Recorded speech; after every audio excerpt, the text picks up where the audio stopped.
Hey everybody, it's Prudence Moneypenny here from Prudence Moneypenny Coaching, prudencemoneypenny.com. What motivates you to get out of bed in the morning? What is your big why? Why do you want financial freedom? What difference would this make to you in your life and the life of you and your family? Sometimes when you have a big goal or you have something that motivates you that's bigger than yourself, it can really help you stay focused on your goals. So today is my son's birthday.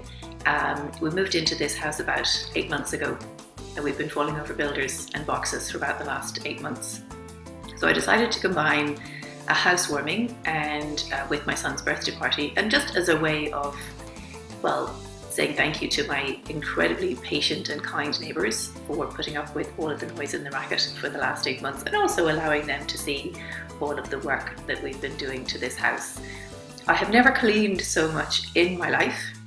The house is probably cleaner than the day it was built, and my motivation for the cleaning and tidying and polishing and putting up all the books and putting up the pictures and the shelves and fixing all of the things that had been on my long list to fix was that there were people coming into my house, coming into my home. I thought, why didn't I do this last week or the month before or whatever? So maybe I should invite people over more often.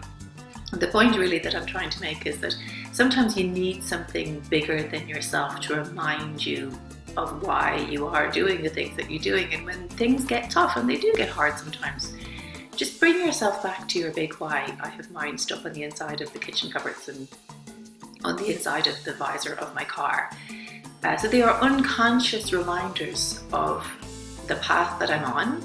And so sometimes when things do get they get challenging and they get annoying and they get frustrating, and you say to yourself, this is too hard, I'm not doing this, I'm going to go back to my old ways, the old me.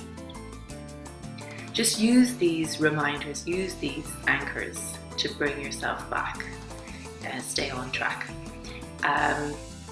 Right, I probably still have some more cleaning and polishing to do, and tune in again and catch me on the next video. So it's Prudence Moneypenny from Prudence Moneypenny Coaching, prudencemoneypenny.com, and remember, you can always book a complimentary session with me just clicking the link below the video.